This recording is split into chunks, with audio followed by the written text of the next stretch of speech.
I was standing at the corner of the lavish wedding hall, dressed in a black waiter's uniform, holding a tray of champagne glasses. No one knew my name. No one even looked me in the eye. But that was exactly how I wanted it. Then I heard him, my son-in-law, laugh loudly. "Don't mind him," he said to a group of guests, pointing at me. "He's just a waiter." "Not family," the crowd chuckled. Even my daughter lowered her head, pretending not to know me. My hands trembled, but not from shame. Oh no, from something deeper. I had raised that girl alone after her mother died. I had sold my farm, my car, even my wedding ring, just to give her an education. And now I was being mocked. At her wedding, each laugh from the guests was like a knife carving into my soul. I wanted to scream. I wanted to leave. But I stayed, because this humiliation wasn't the end of my story. I had a secret that would make every person in that hall remember this night for the rest of their lives. And when the cameras turned on that evening, they wouldn't be laughing anymore. Before the world called me a waiter, I was simply a father, a man trying to do right by his only child. My name didn't appear in magazines or headlines back then, but in my small neighborhood, people knew me as Rahim the cook, the man who could turn even stale bread into something delicious. Life wasn't easy, but it was honest. I lost my wife when my daughter, Layla, was just 7. Her laughter was the only thing that kept me going. I still remember how she'd sit on the counter of my small restaurant, swinging her legs, asking, "Papa, when will you come home early?" I'd smile and lie, "Soon, my princess." But soon never came. I was always working, morning, noon, and night. The restaurant wasn't fancy, just 6 tables, a squeaky ceiling fan, and a smell of garlic and hope. But it kept us alive. Sometimes I'd skip dinner so she could have enough. I told her I wasn't hungry, but my stomach would growl loud enough for the neighbors to hear. When school trips came, I'd pretend I was fine handing her a few old coins for snacks. She never complained. She'd hug me tight and whisper, "I'll make you proud someday." "Papa." Those words became my oxygen. Years rolled by. I sold my gold. Wedding ring to pay her university. Admission fee. I borrowed money to buy her a laptop when everyone else in her class had one. I walked to work for months to save bus fare so she could buy new clothes. Every little joy she had, every smile, every milestone was my reward. When she graduated, she held her degree and said, "This is for you." I cried that day. Tears of pride, not pain, but life had its cruel way of testing me. After graduation, Layla moved to the city for a better job. The calls became fewer, then shorter, then silent. At first, I told myself she was just busy. Then came the excuses. No time, bad signal, maybe next week. The nights became colder. The restaurant grew quieter. Some days, I'd sit by the door, staring at the phone, hoping she'd call. Sometimes, I'd even dial her number and hang up, afraid she'd think I was bothering her. Still, I loved her. How could I not? She was my reason to live. I used to imagine her wedding, me walking her down the aisle, her smiling through tears.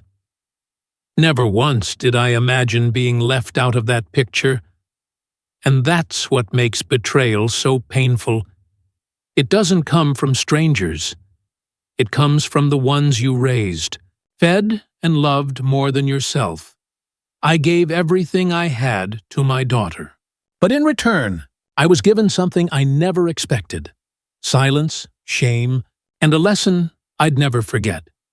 It started with silence, the kind of silence that creeps in slowly, replacing laughter, calls, and warmth until all that's left is an empty house echoing with memories. Layla used to call me every evening. "Papa, did you eat?" But those calls stopped one day. I kept staring at the phone, convincing myself she must be busy. Then came the text messages. Short, cold, polite.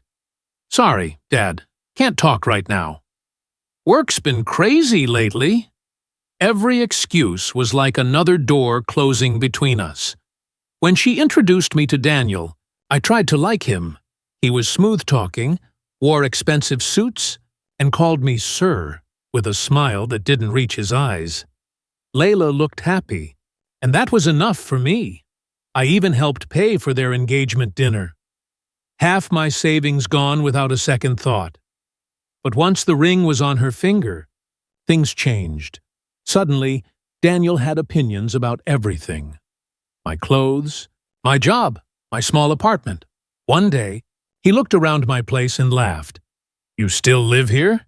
Layla deserves better? Layla stayed quiet. That silence cut deeper than any insult. When the wedding plans began, I asked, What should I wear, sweetheart? She paused, her tone careful. Maybe just, keep it simple, Dad. Daniel's family is very particular. Particular? I repeated. You mean ashamed? She looked away. Don't make this hard, please. Then, 2 weeks before the wedding, the real blow came. A message, not a call, appeared on my phone. Dad, maybe it's better if you don't come. It'll be too formal for you. People might misunderstand. I read that line again and again, hoping it would change. Too formal. For me? Her father? I called her immediately, voice trembling. Layla, is this some kind of joke? Dad, please don't make a scene, she said quietly. Daniel thinks it'll be less awkward if… If what? I snapped. If I stay hidden like a stain you're embarrassed of. She didn't reply, just silence.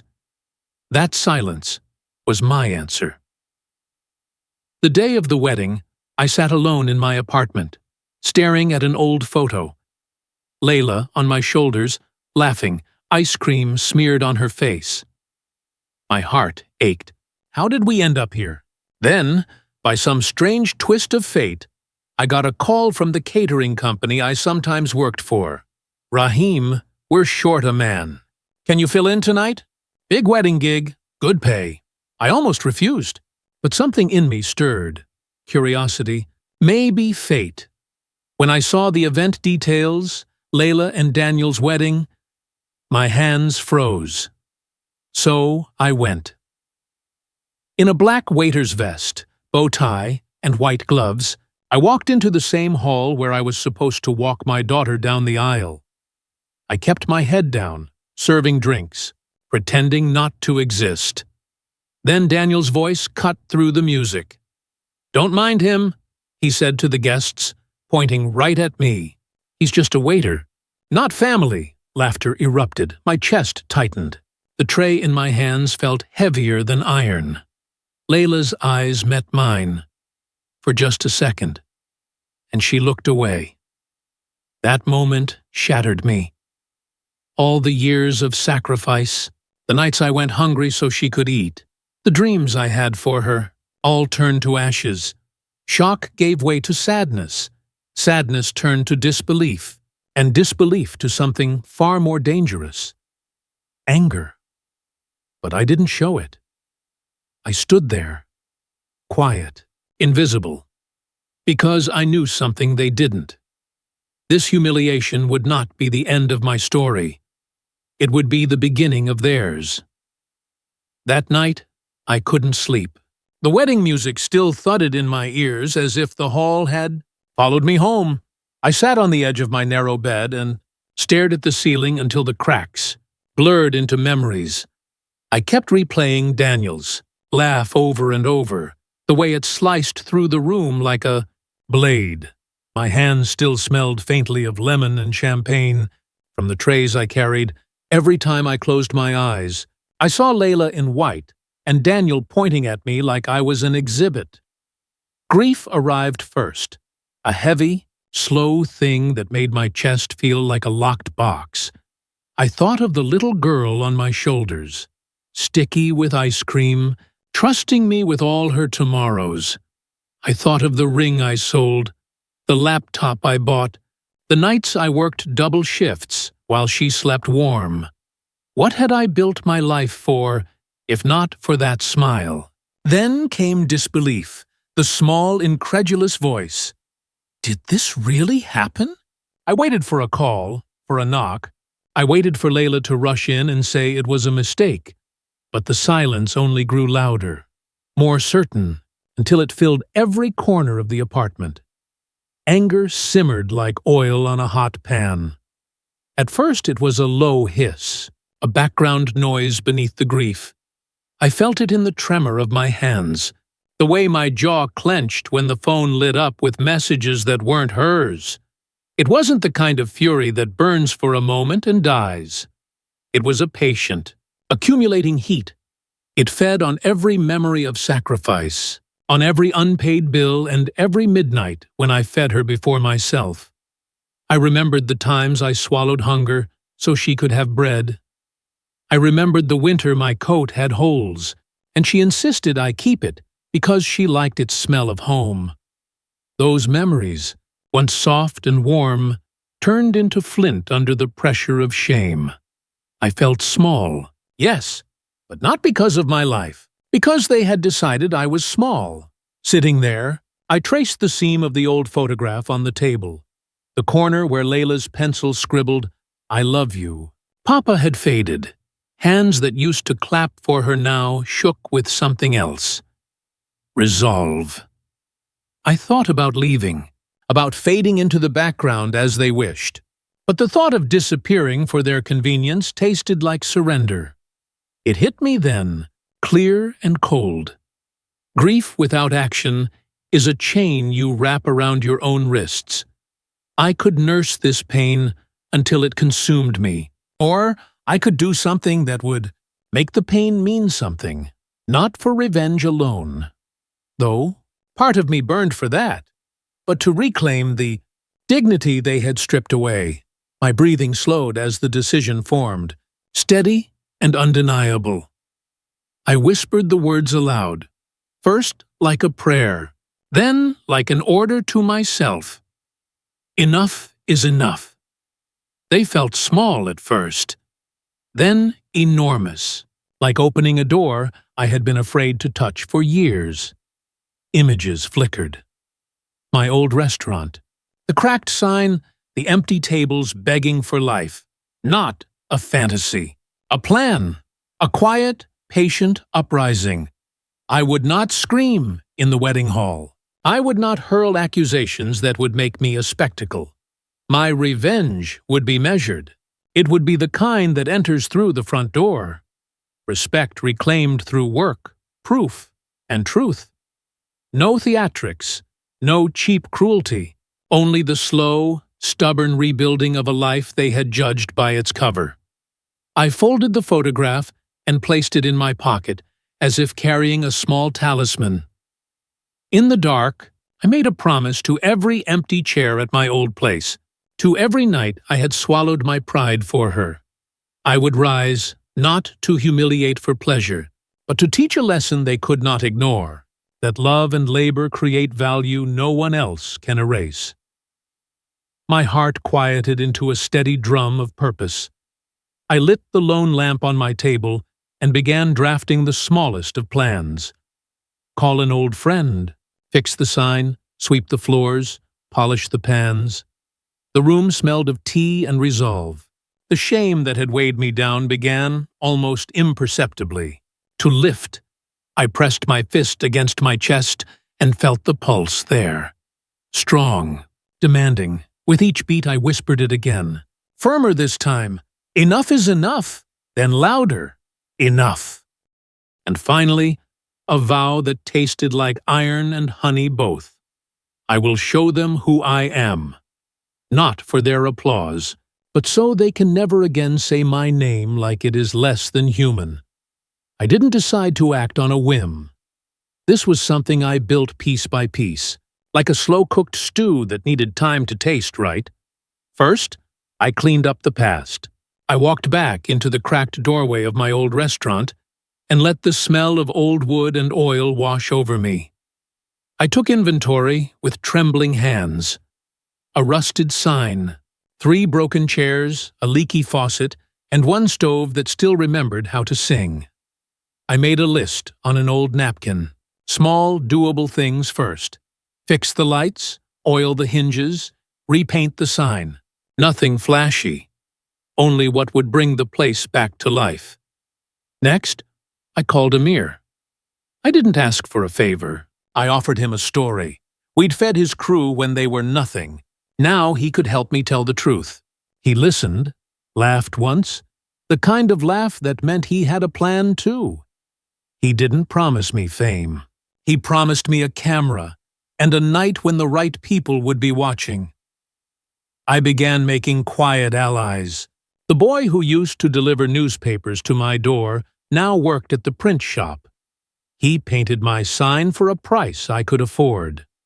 An old line cook, Farah, who I had taught to fold samosas years ago, answered my call and returned to stir the pots for free.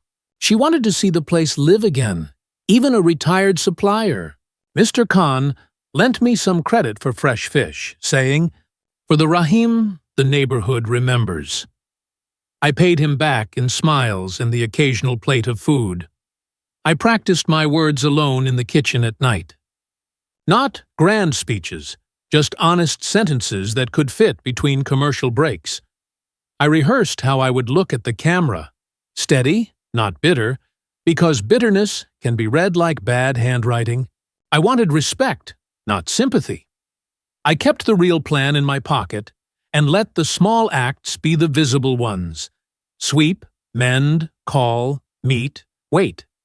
Secretly, I arranged for a small premiere. Amir could put the story on television, but timing mattered. I learned the habits of people who loved spectacle. Their schedules, their usual haunts. I figured out when Layla's circle would gather after the wedding. Slowly, I planted the idea of a watch party among a few mutual acquaintances, friends who still remembered me fondly. I asked them to come to a certain cafe that night under the pretense of celebrating the newlyweds. They agreed, curious and unsuspecting.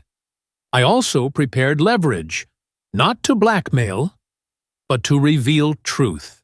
I dug up old receipts, pictures, and a ledger with every cent I'd spent on Layla's schooling and rent.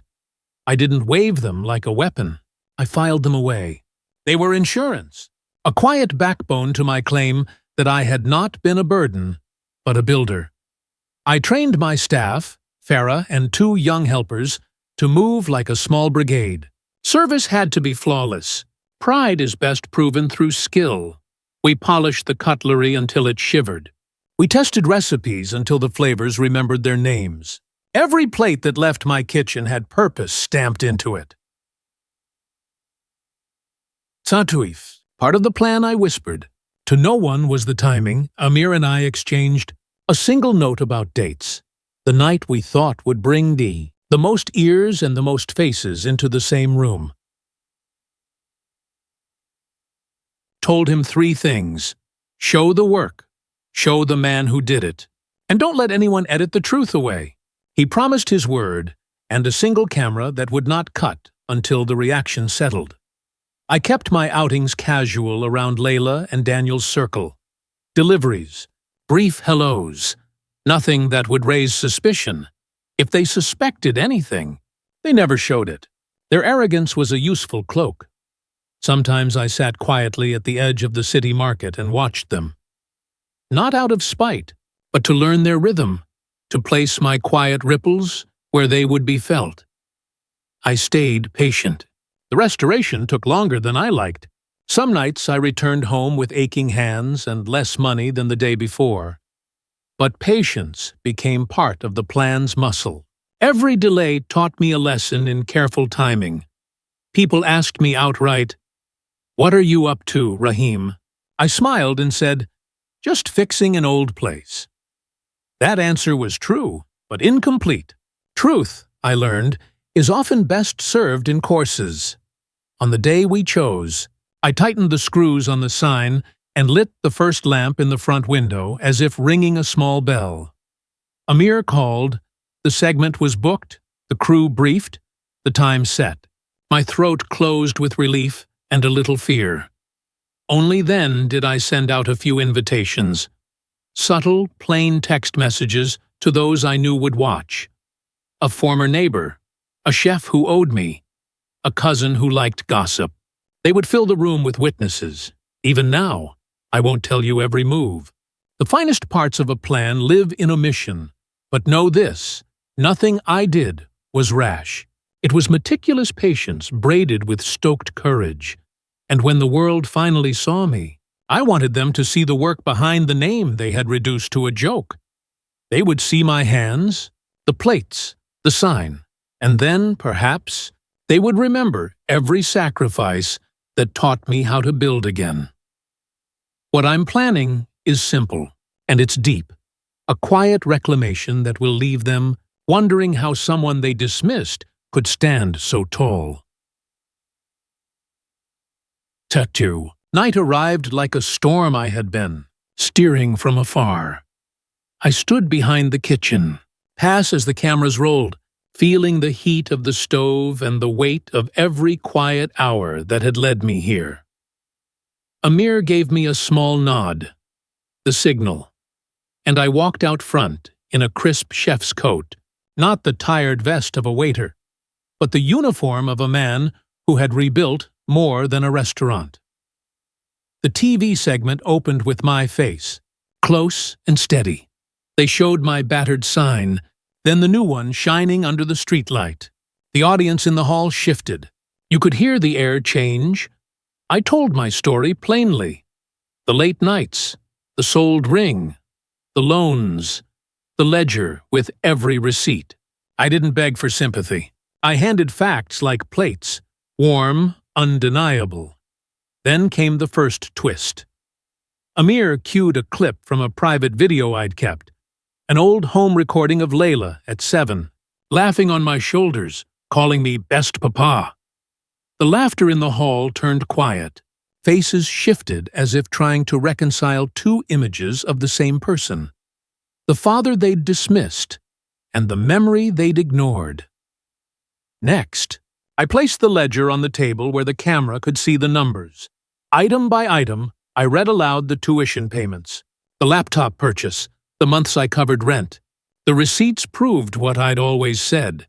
My sacrifice was not a story, but a counted reality. A woman in the hall whispered, "So he paid for all this?"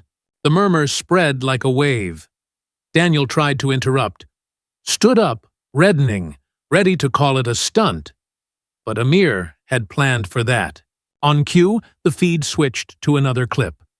A voice note Daniel had sent to a friend boasting about making sure the old man didn't look good at the wedding. Daniel's face went from angry to pale. His bravado drained in real time. Guests leaned forward as his words echoed through the room. Recorded proof of his cruelty. Then another layer unfolded I hadn't told anyone about. A former supplier, called by Amir in advance, stepped up live on camera.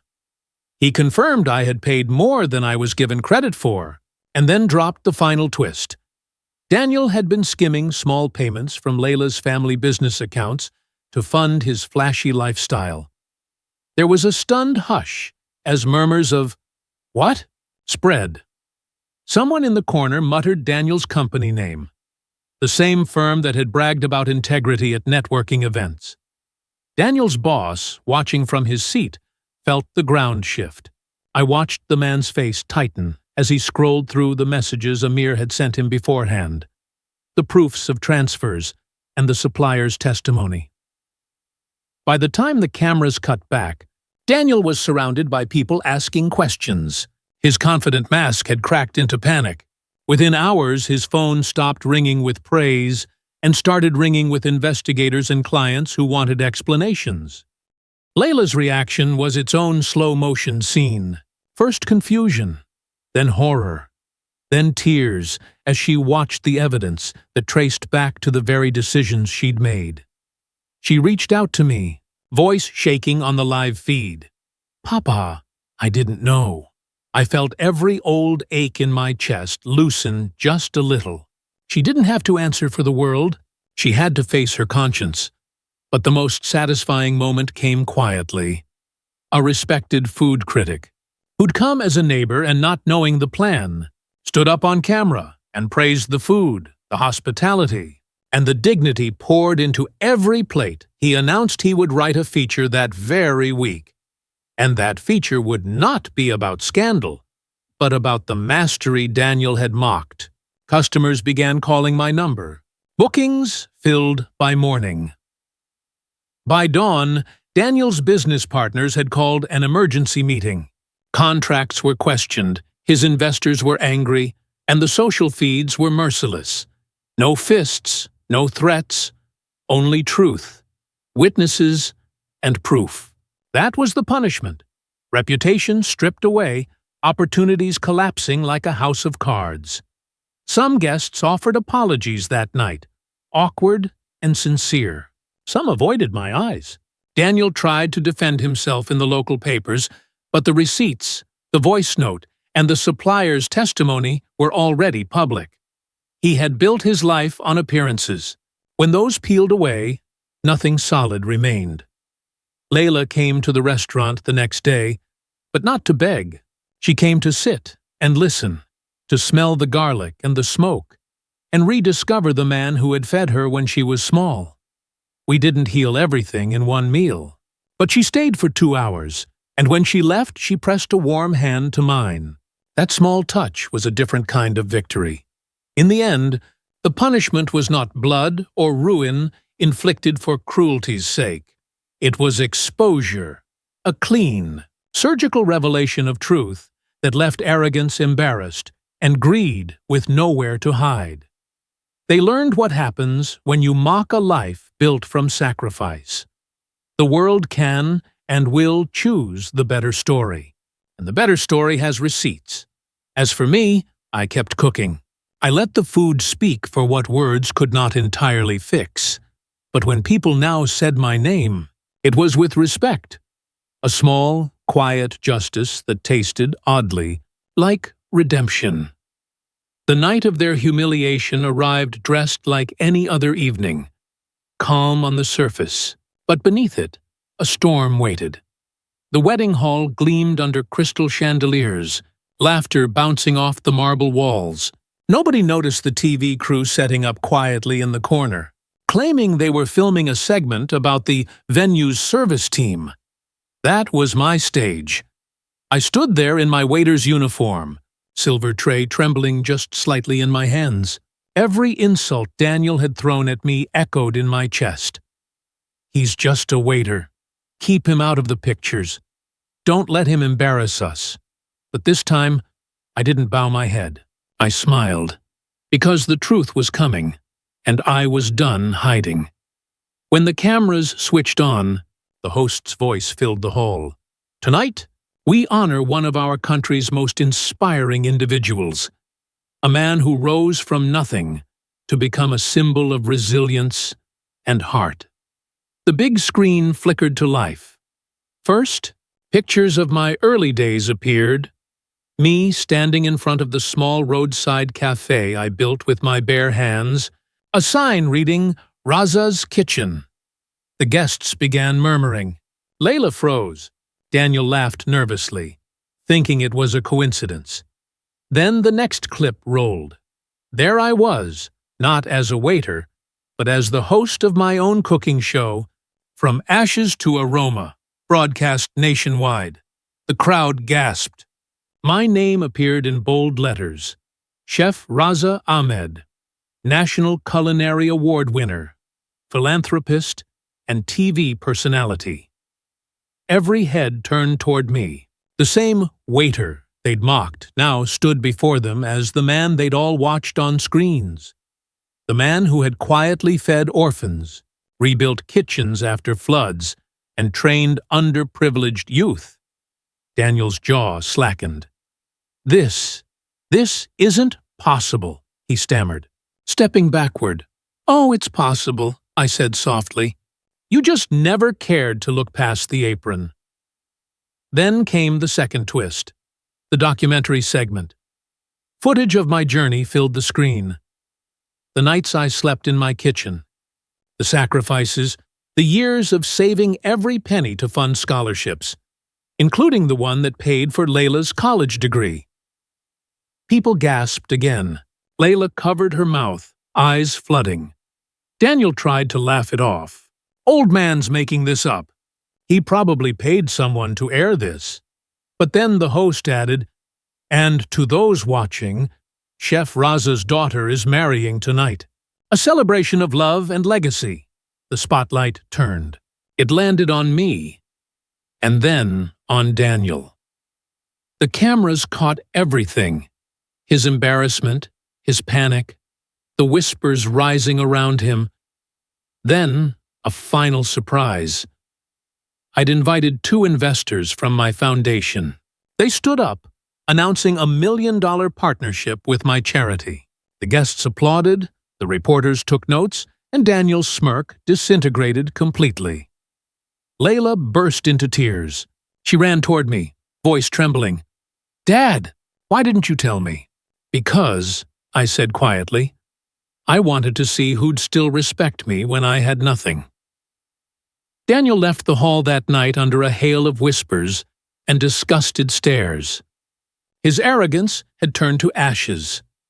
The man who called me just a waiter was now the one being served a dish of his own pride. Cold, bitter, and public, and as the applause rose, I smiled, not from vengeance alone, but from justice. The truth had walked into that hall wearing a waiter's uniform, and left as a king.